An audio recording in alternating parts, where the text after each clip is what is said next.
because there's been like increasing standards of living in America, and isn't that in one way like a justification for it? Why it's still around? Why capitalism, from my understanding, has triumphed and it's still strong? No, it's not. I don't think so. I mean, there was rising standards of living in slave societies. Slaves were much better off in the early 19th century than in the early 18th century. Is that an argument for slavery? Well, it's a terrible argument, you know. I mean, any system, in fact, you could give that argument for Stalinism. There was very substantial economic growth in the Soviet Union. It's the second world, not the third. It was, until 1989, it was the second world, not the third world. Now it's back in the third world because it's undergoing capitalist reforms. Something you're not allowed to say, incidentally, but if you read, you'll notice. They've had 10 years of capitalist reforms which have driven them right back into the third world where they came from. And in fact, if you really want to be serious about it, the slave owners were giving arguments rather like yours. So slavery, very much like it. Read, say, George Fitzhugh, who was the leading spokesman for the American, South, slave owners in the South.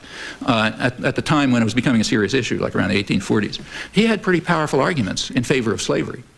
What he was saying is, look, the reason you Northerners are against slavery is because you're anti-Negro racists. We are not racists. We think that you should take care of your subjects. So we treat them nicely. And we even do that on economic grounds because they're our capital. Like if I make an anachronistic analogy, if I buy a car and you rent a car, okay, and somebody comes a year later and has a look at the two cars, which car is going to be in better shape? Okay, well, mine, because I own it, so I'm going to take care of it. Not yours, because you rent it and you can just throw it away and get another one, okay? That's exactly Fitzhugh's argument. He says, look, we own people, you just rent them, so therefore we take care of them. We treat them well, we respect them, they're our capital, besides we have human relations with them, we're pre-capitalist, we still have human relations. You just treat them as tools under wage slavery, and they're much worse off. So we're the ones who are moral, you're the ones who are immoral. And in fact, under the slave system, if you take a look, it was reasonably efficient. Conditions were sort of improving. People lived better, slaves lived better in 1850 than in 1750. Okay, everything you're saying could stand as a perfectly good, not only could be a good argument for slavery, but was offered as an argument for slavery. Similar arguments were given for Bolshevism, or take, say, fascism. I mean, why was Hitler so popular? Hitler was the most, through the 30s, Hitler was the most popular leader probably in German history.